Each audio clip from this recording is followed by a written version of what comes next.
आज आपको इकोनॉमिक्स की दो इंपॉर्टेंट ब्रांचेज है। वन इज माइक्रो इकोनॉमिक्स और another is the macro economics.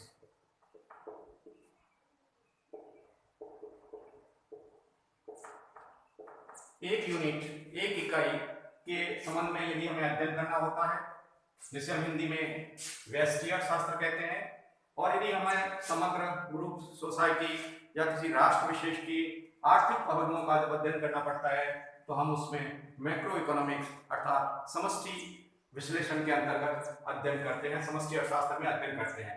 आज मैं आपको माइक्रो इकोनॉमिक्स की एक महत्वपूर्ण चैप्टर के रूप में मांग विश्लेषण का जो विषय है, इसके बारे में मैं आपको समझाना चाहूंगा कि हमारा मांग विश्लेषण से क्या अभिप्राय है। देखिए, मांग विश्लेषण के चैप्टर को समझने से पहले some concept is the important for this chapter particularly, so that is the demand, कि मांग क्या है। जब तक हम मांग को, प्राइस को, सप्लाई को यदि नहीं समझेंगे ना, तब तक हमारा ये चैप्टर समझने में हमें थोड़ी सी परेशानी आएगी कि आखिर इस चैप्टर में है क्या।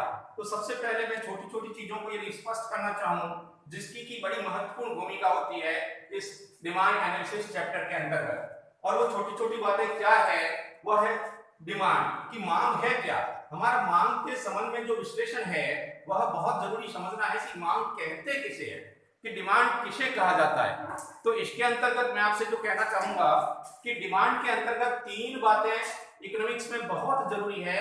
पीपीटी, जिसे मैं एक फॉर्मूले के रूप में या विद्यार्थियों को ठीक से समझ में आ जाए इस रूप में इस बात को एनालिसिस करना चाहता हूं कि मांग की परिभाषा देते समय, मांग का विश्लेषण करते समय हमें इन बातों पर बहुत अच्छी तरह से समझना होगा, नहीं तो हमारी मांग की परिभाषा जो है वो अधूरी रह जाएगी। और वो पीपीटी से मेरा अभिप्राय यहाँ पर क्या है, पहला मेरा संकेत है प्राइस के लिए, दूसरा मेरा संकेत है प्लेस के लिए, और तीसरा मेरा संकेत है टाइम के लिए। तो मांग की परिभाषा तब तक अर्थशास्त्र में पूरी नहीं होती जब तक कि हम इन तीनों चीजों को उस परिभाषा में स्थान नहीं देते।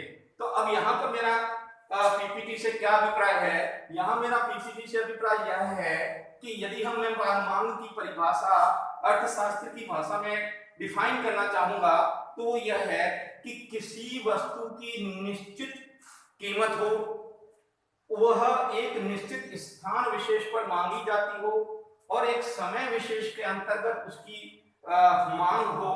तो हम तीनों बातों को मांग की परिभाषा में लेते हैं कि किसी निश्चित समय पर, निश्चित स्थान पर और निश्चित कीमत पर मांगी जाने वाली मात्रा है, चाही जाने वाली मात्रा है, उसे हम मांग कहते हैं। यदि इनमें से किसी एक भी तथ्य का यानी किसी एक भी कंसेप्ट का यदि प्रयोग नहीं हुआ तो अर्थशास्त्र में उसे डिमांड नहीं कहा जा सकता।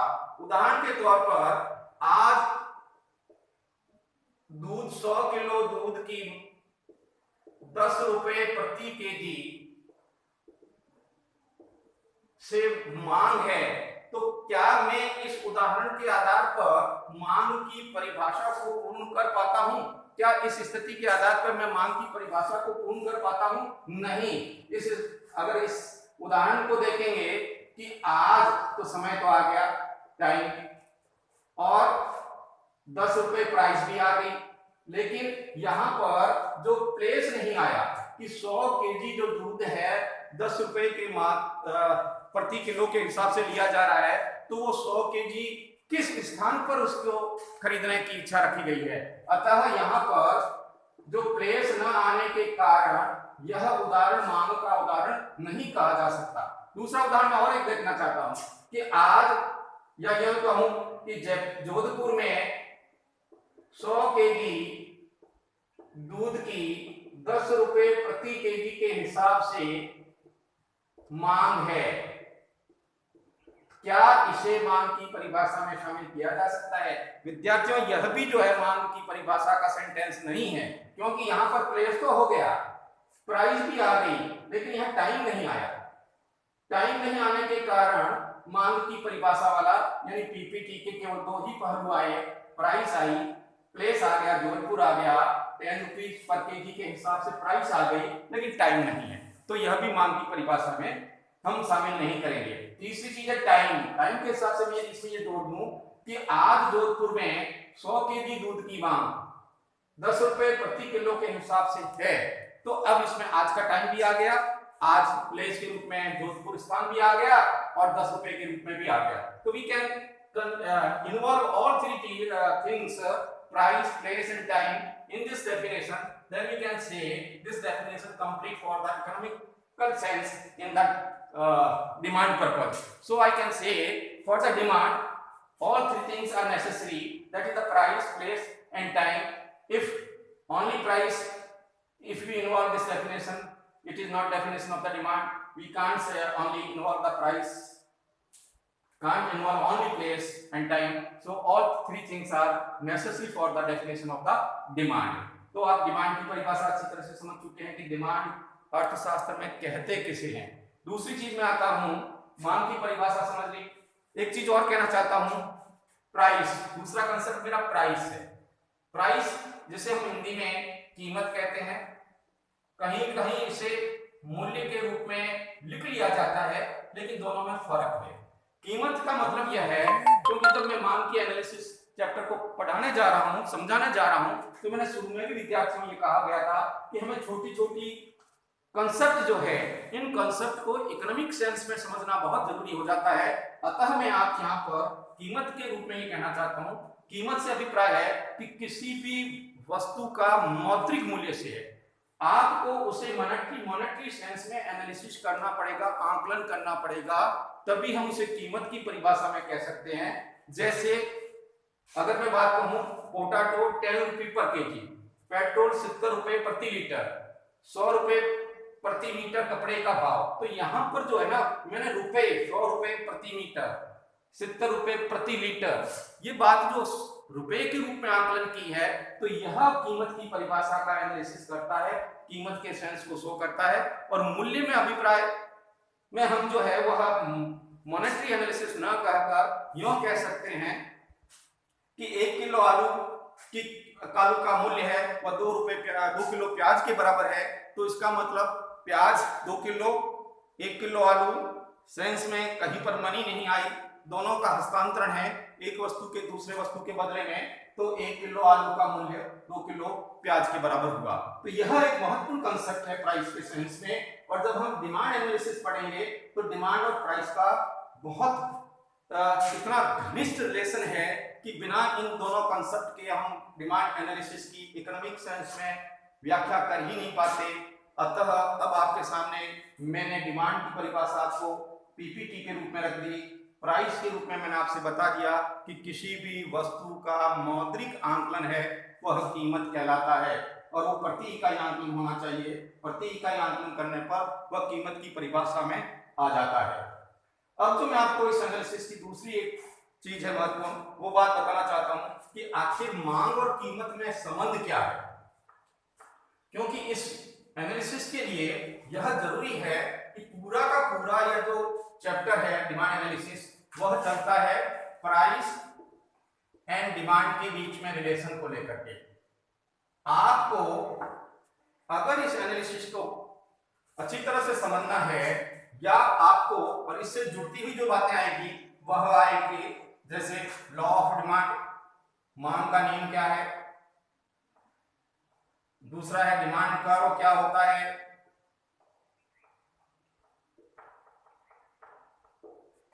तीसरा चीज हम ले सकते हैं कि डिमांड कर्व किससे इफेक्ट करता है, demand curve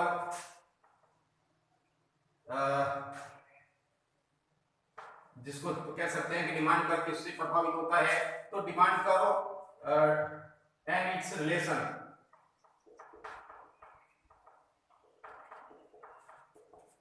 with other things.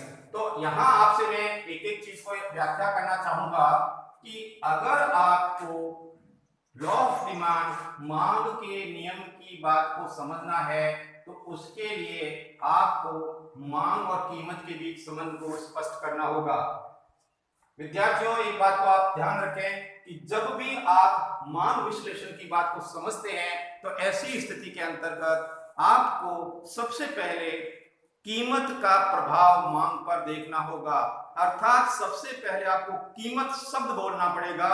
यदि आप कीमत शब्द ना बोलकर मांग शब्द बोल करके व्याख्या करेंगे तो वह अर्थशास्त्र के सेंस में मांग के नियम की सही व्याख्या नहीं होगी। इसलिए आप एक बार फिर से अपने दिमाग में अच्छी तरह से बात बिठा दें कि आपको मांग के नियम की व्याख्या करते समय यह कहना होगा कि कीमत के परिवर्तन होने से मांग पर जो प्रभाव पड़ता है, वैसे ये प्रभाव जो है वह विपरीत प्रभाव होता है।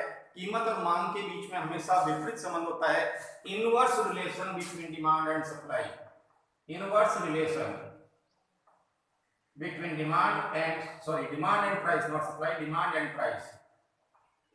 अब आप इस इनवर्स रिलेशन में एक बार फिर कह रहा हूं, प्राइस को पहले लें कि जब प्राइस बढ़ती है तो डिमांड घटती है।